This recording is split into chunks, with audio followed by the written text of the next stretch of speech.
Okay, so now let's get that negative taste of someone from the drag race world out of our mouths. And let's move into this drag race recap. So after the disaster, that was Snatch Game, where sidebar, shout out to the girls over there at Race Chasers, where what was it? Alaska and Willem were having a conversation about Snatch Game. And I think Alaska was alluding that what they should do is some sort of a boot camp to get people interested. Like, okay, if you're gonna come on Drag Race, they need to do a boot camp or something for the girls. And I'm like, we're 17 seasons in. There are many spin-offs from this show. Everybody is aware of Snatch Game. Everybody is aware that it's coming. You need to know if you're gonna impersonate certain people that you need to take the time to actually really do the research, really embody that character. And when it comes down to Snatch Game, really do it. Maybe this season it was just too many girls up there, and maybe they need to cut it down to let it just be an even eight. When you get down to 8 queens, then we can start doing Snatch Game. People have been complaining that it has been relatively too early that y'all been putting Snatch Game into the show. But I was agreeing with Willem because Willem said that no, y'all know the challenge is coming. Why do we have to? It's like this. The reading challenge, I know is coming. Y'all know a sewing challenge is coming. Still, a lot of you broads come on the show don't know how to sew. I don't understand that. We have 17 seasons of this show. 16 years this show has been on. You don't know how to sew? You don't know how to put an outfit together? So there was no excuse. And no, we don't need a boot camp. And then somebody went and said this. They were like, well, maybe they should do a boot camp where it's like they have dominant and rough drag queens that come on and you have some of the veterans mentor them. I say, oh, you mean like drag you, what drag you should have been? But then y'all wanted to go and judge up some straight people. I was like, ill, we don't care. Or was it gay? I think it was just a mixture. But it was just like, let's mix it. Let's kind of make it was kind of like Queer Eye with drag queens. I was like, no, this ain't working. Now, if y'all would have did something where it was like, you want to take some girl that just decided, oh, I want to do drag and I'm a little rough around the edges, like a lot of you broads on this season of Drag Race, quiet as it's kept, then and we want to kind of mentor you, kind of like it's like a cross between The Voice, and you have people just mentor a couple of drag queens, and then they zhuzh you up a little bit, kind of spruce up your hair, makeup, and your outfits. If y'all would have did that and turned you into the swan that you were meant to be, then I would be here for that. But and I'd host it too. So we get some dominant and rough, new fresh baby queens, and then you get some girls out there to mentor them, and I host the show. So let's get on that. But anyway, so after the disaster that was Snatch Game, it hasn't been what it used to be. There's people even complaining, and I remember I wasn't the first one that said this. Some people said that, do you think it's time for Snatch Game to sashay away and they invent a new game? Because I feel like when we were coming up in the business, there were younger queens who, when Drag Race first came out, it was basically about a lot of the girls that were on the show, which I knew, it's funny enough, a lot of the girls that were on the show, I knew them, I knew of them, or I had heard of them because they were in the drag circles. They paid their dues in the bars and all other stuff, and that's what you had to do when you were first starting out on the show in the 90s and the 2000s. Then the show became a global phenomenon. The internet blew up, and now a lot of the girls that are on the shows now, they grew up watching Drag Race. They do their drag via TikTok and Instagram and all other stuff. So they don't know what it's like to do the art of the performance side. So drag has changed significantly in regards to the TV. Because before I get to the rest of this whole situation, because we're going to talk about Miss Crystal Envy. So she had posted something, and I kept it, where she said, honestly, it's really sad the girls don't get the same engagement they used to. Like most of our goals is 100K followers on IG. Yet just a few seasons ago, the girls used to hit 100K with the first episode. What happened? And Willem said the following, because then I saw Tom from MySpace came in and said oversaturation, which I cackled at. I was like, let me find out Tom from MySpace is watching Drag Race. So she said, do something that makes an impact outside of the Drag Race bubble. That's the blueprint we laid out for you new girls. And Crystal co-signed on that. So That's another problem that I have with this show. The instant gratification of it all. Y'all think just because you show up on Drag Race with a look and a beat face that you automatically gonna get 100K? You know how hard Plastique Tiara had to work to get them 3 million followers over on her social media post Drag Race? So you got to put in the work. You can't just expect that you're just going to show up and be cute, which is what a lot of these Delulu girls are doing this season. They think, oh, I can turn a look, but bitch, you ain't pulling anything else into the show. Anybody can turn a look. If you're not a beat your face right, throw a wig on, make sure the shit's glued down, which we're going to get into Miss Corey King not gluing down her damn wig later on into the show. So after the disappointing impersonation situation, Crystal Envy was sent packing after upholding a strong track record all season, following a lip sync with Lana Jarrett, who was in the bottom for a second week in a row. Lexi was given a top spot for failing in a good way that fans and show alumni aren't buying, which is like, I don't know how do you fail in a good way? She was just terrible. But y'all were just liking the fact that she was self-aware. And that was funny for a moment, but not funny the whole damn time. So if y'all was gonna make Miss Lexi be safe, then just say that. Don't try to feed us that BS, but she failed in a good way. I'm like, huh? That don't make no damn sense. And I love the fact that, like I said last week, Anya Nerve won. Susie Toot was gagged and left gooped and gagged because she was in her Delulu phase. And apparently there's a lot of girls on this season that's getting the taste of delusion. It literally is contagious on this damn set. So Susie thought she ate with her performance of Miss Mama's from I was gonna say Suddenly Seymour. Well, that's one of the damn songs, Little Shop of Horrors. I'm like, no, that performance was terrible. But you live in your little fantasy. Apparently, that situation of that Valentina virus is going around, where y'all like to live in your own little planet, your own fantasy. And if you want to live your oats, live your oats. But if we want to be truthful, we got to be truthful. And that performance was a mess. So now, after Crystal's elimination, the queens were not expecting Crystal to go home, and they were gagged.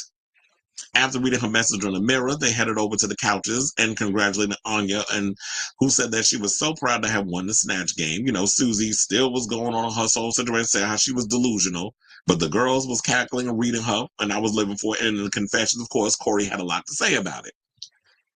They said Susie wants to be the first queen with 3 wins, so the game is on. Okay, well, we'll see, girl, if you get to be that girl. But I could definitely see Susie making it all the way to the end.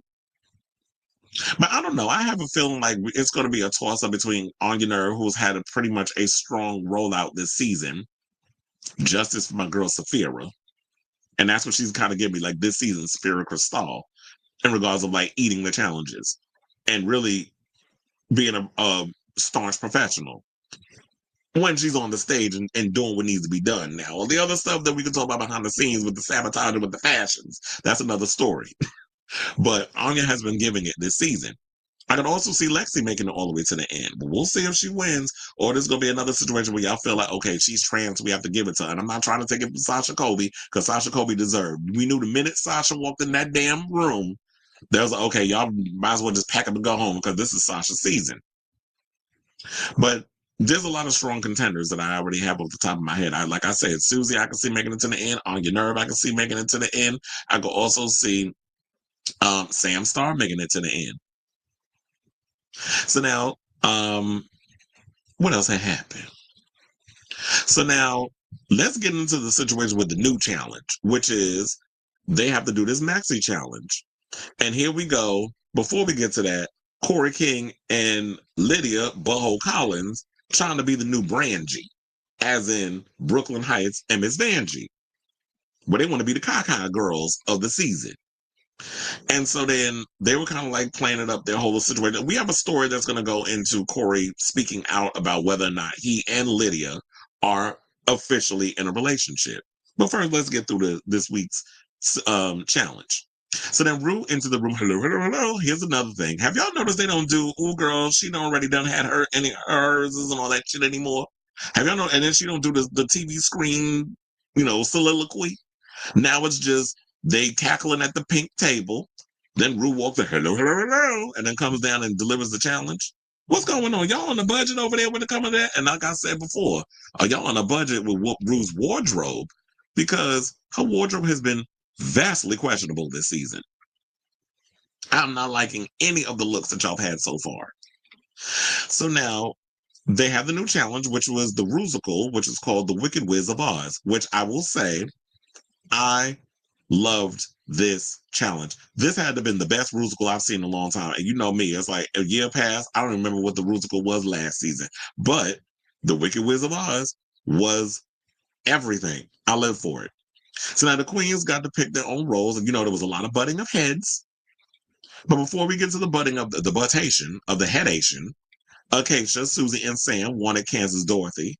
Lexi quickly talked her out of it and urged her to go for a role that'll push her outside of her comfort zone. So Susie puts Acacia down a little to take the role. And one of the things I wasn't like about Susie was being messy with that. Because I was like, girl, mind your business. Because now you're trying to go after certain people because Susie won that certain part. But I like that Susie went and did the Wicked Witch. She ate in that part. Acacia, girl, the ballad, we already heard you sing in the first episode. I wouldn't have went for a part that exposes your full-on, octavization of it all. That's like you exposing yourself like Jennifer Lopez trying to expose herself singing a ballad. So then, but anyway, Acacia got the part any damn way. So then Corey and Jules got into a fight and decided to cast the role with a vote, which Jules won. I'm glad she won because Jules is my favorite. When she got up there and performed, I tell you, I've never laughed so hard with that performance that she did. And to me, Corey was saying, well, I have the body, blah, blah, blah, blah. And I was like, that's the problem. You're a body queen, but you have nothing to show outside of just being a body queen. I don't want to just, we know you can pay for the gods. We know you got ass for days, even though she claimed she on top. But we get that you have body for days. And you got a waist snatch for the guards and the ass be percolating. They're like a full-on snack table. But can you give us something else besides trying to look fierce? You was not gonna be able, like, watching what you did in your performance playing a flying monkey, which we're not even gonna go into the racial connotations of a black woman, a black queen playing a monkey. However, you playing a monkey with Lydia Boho Collins. It was like, yeah, Lydia was in the role. You kind of wasn't. You were just standing there, slightly hunched over, and you didn't fully squat. So you wasn't really in the pocket of it. Even when it's like you're not acting, you're acting. So even when it's like you don't think the camera or whatever is on you, you have to be on at all times until they say cut, and then the play is over. You need to be in that character. You weren't really in that character. So then, after she went getting her role, then they had what else? So yeah, then it was the Corey and Jules thing. I'm glad that Jules got her part. And then the other roles got assigned without any pushback. So that's where the big fighting and stuff was. Now, the first group of queens head to the recording studio to lay down their tracks with Michelle. Now, you had Lana and Lydia start the group off strong, but Corey, can't get her pitch right because she's not a singer. She's a look queen. Well, in regards to like putting the body together, because the outfits, that's also questionable. So yeah, I'll leave it. Wait, I think I have another picture in regards to that. But I was like, where were they in the? Oh wait, that's not it. That's not it. That's not it. I don't think I put it in there. But anyway, let's go back to this picture. So the first group, as I said, the first group of queens laid down their vocals, all the other stuff. Corey was a mess, but they could fix all that in order to. Now the other group started with Susie. And Susie, of course, because she's a theater queen and she moped and whined that she didn't get the role that she wanted. She basically killed her vocals because we know, girl, there's no such thing as small parts, just small people, as they always say. And look, you can play anything because if musical theater is your thing, you can play any part regardless of what the part is, and just show them that it's like, I don't care, I didn't get the part, I'm gonna still show out with my performance. And I like the Elphaba-esque witch that you played. I thought she did fairly well in the performance. So you were fine. So then we had Anya's Harlem Dorothy with her vocals, and I was like, yes, bring the sassiness of it all. I was living. And so I loved her performance of doing the Harlem Dorothy, which of course is based off of Diana Ross and The Wiz. Now, after some direction, Sam's vocals were impressive as well. It's just the fact that Sam likes to hold back and didn't want to let that side of herself out. And that's why I'm glad that, with a little push, people don't realize, that you do have a lot of it in you. You just have to, be willing to let it go. Now, then it's Acacia's turn. And she began to sing. And it was giving pitchy tease. And she was struggling. She was definitely on the vocal struggle bus. And they cleaned it up in post, but once they got to the performance, it was like, girl, even if they gonna clean it up in the studio, you gotta at least emote and give us a little more than what you gave. And you was giving lackluster. You was giving about as lackluster as the vocals you was putting through that microphone before they, pitch corrected. Now, after recording the solos, they headed out to the main stage where they learned their choreography from Jamal Sims.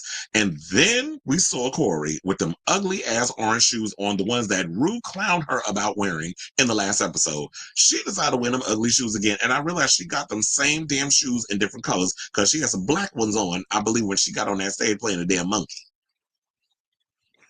So now most of the queens got their steps down right away. Anya was struggling a little bit. Jules was struggling a little bit, but they're so the type of queens that you don't pick up choreography fairly quickly. But if you do it enough times, you'll get it. So then Lydia and Corey need to be in sync as um, flying monkeys. And so far, they were dancing on two different beats. And this is probably why some people going to think like, they question your level of blackness, Corey, because you be giving white girl in a lot of situations to make you date, you're dancing, the way you present yourself. It's kind of like you're like a white girl with a tan, but whatever. So now it's time for the Rusical / the elimination. And Lana doesn't know if Corey and Lydia can work well together. And then basically, Susie's painting her face in green.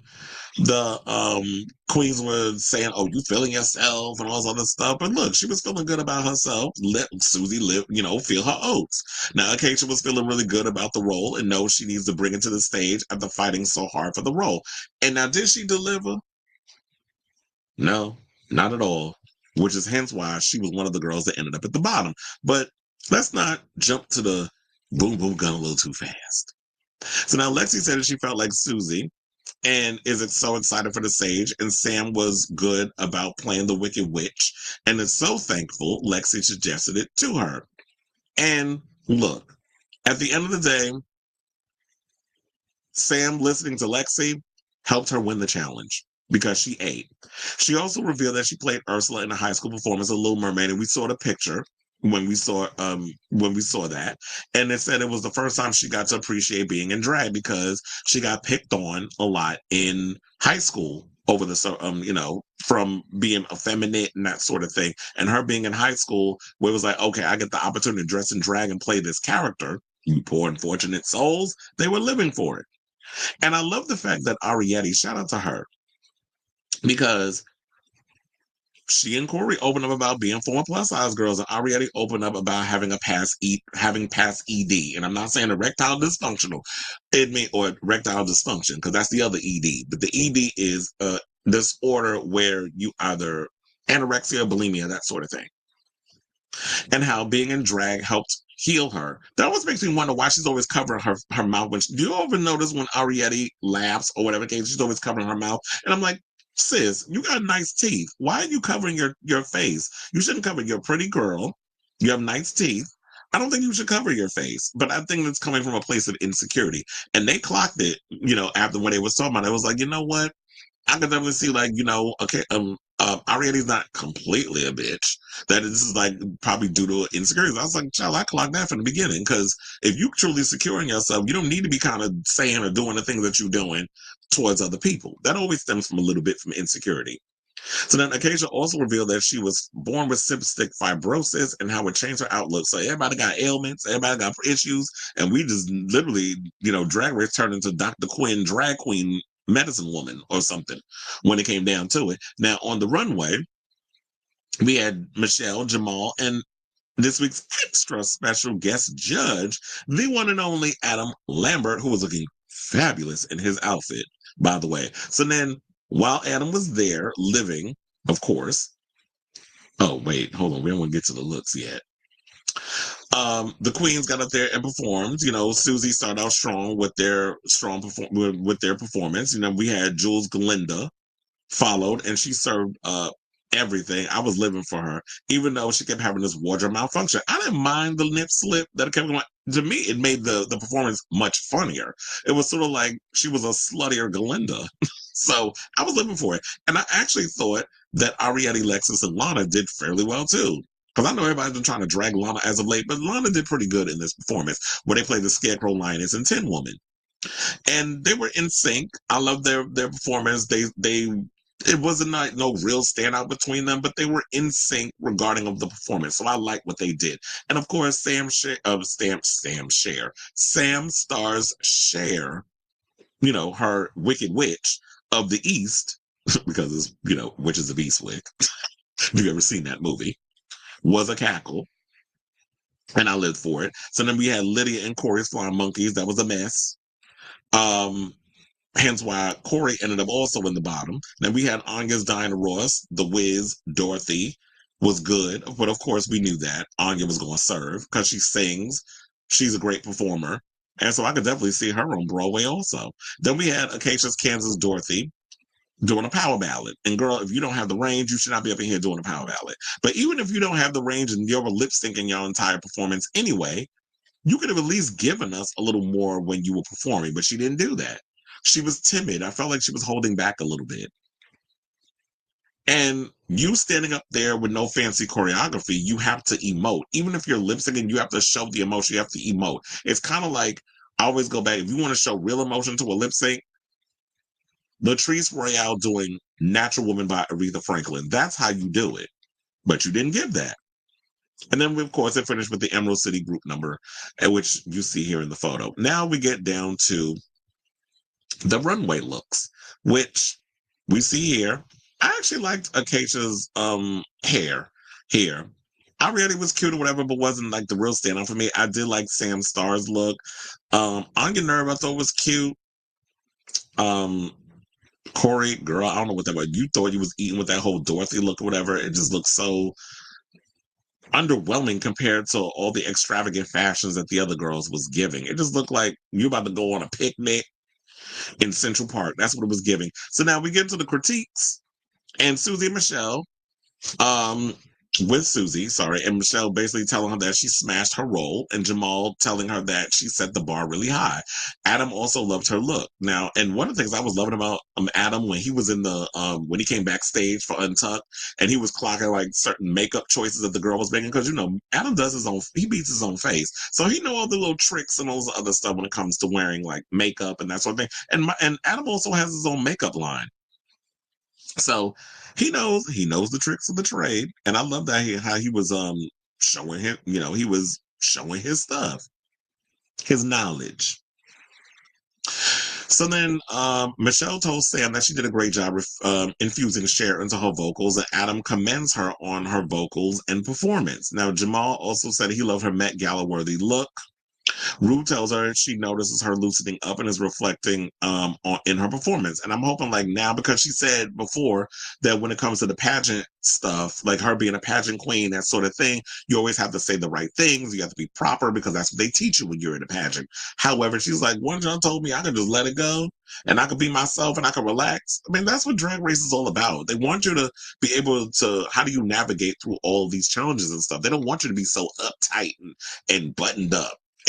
They're like, this show is stupid. Just let yourself go. Let your guard down. You don't have to try to produce yourself.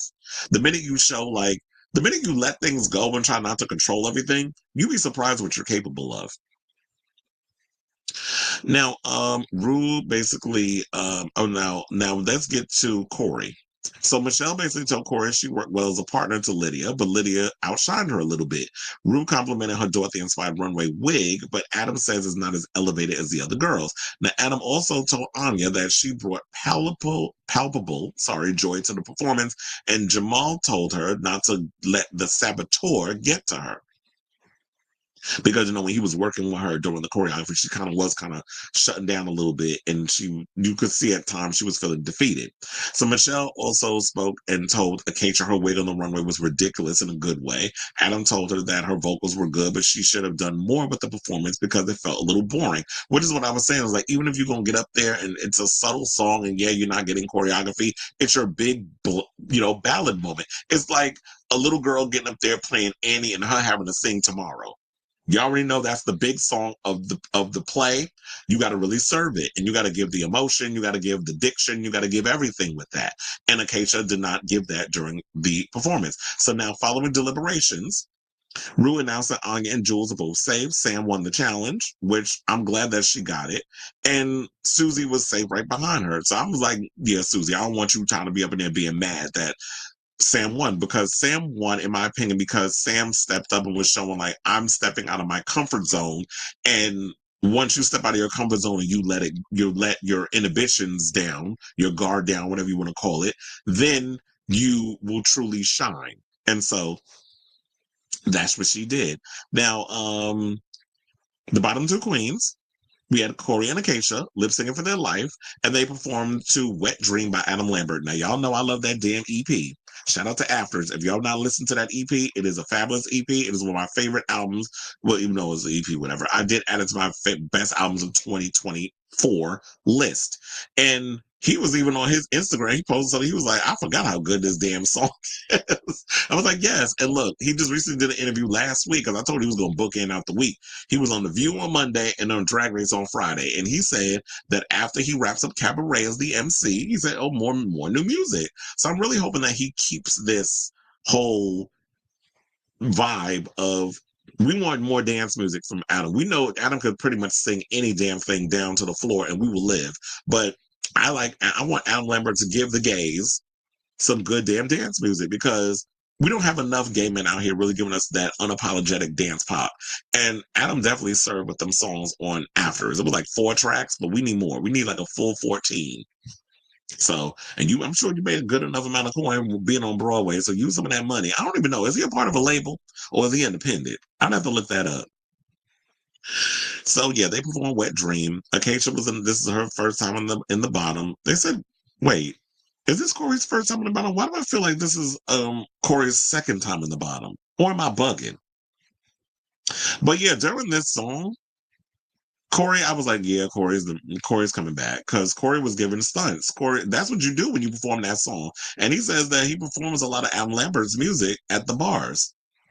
So at the end of the lip sync, because you had Acacia was just up there feeling her oats, but she really wasn't giving anything. She even took like a tear of the hair off, but it still wasn't enough for her to stay. So Shantae, Corey will stay, and Acacia forgot, had to sashay away. So now next week is about to get real interesting, because we got another sewing challenge. Anya, girl, do not get in no more drama with any more girls when it comes to doing any sewing challenges, please. But I'm living, because we got my girl Betsy Johnson coming on next week's episode. So I'm really looking forward to that.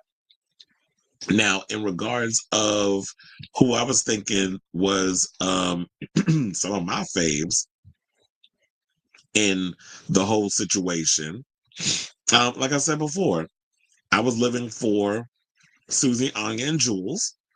Sam stepped her pussy up, and I live for Adam Lambert's stunning look as a celebrity guest judge.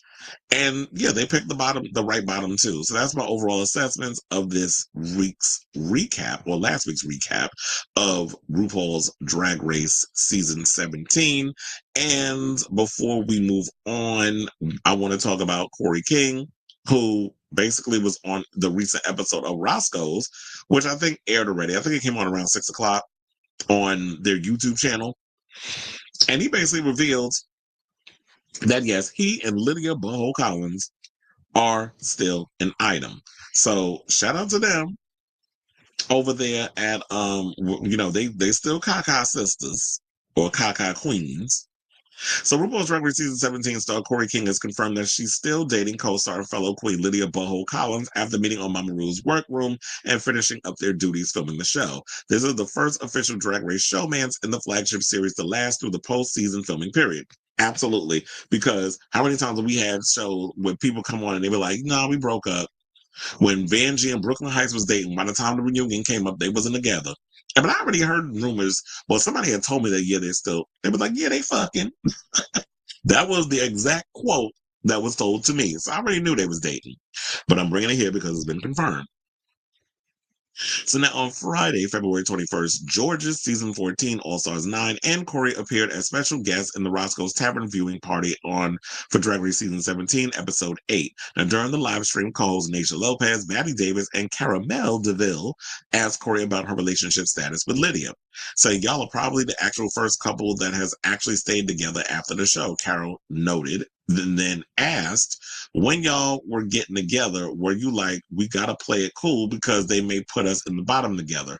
Corey replied, you know what's so funny? We were kind of talking to each other and fighting and stuff like that, but we weren't thinking about it for the camera's sake, which is probably why they didn't catch as much of it. We were just in a relationship on the show, but we really didn't play it up for the cameras. They didn't really catch all of the nonsense that we were doing.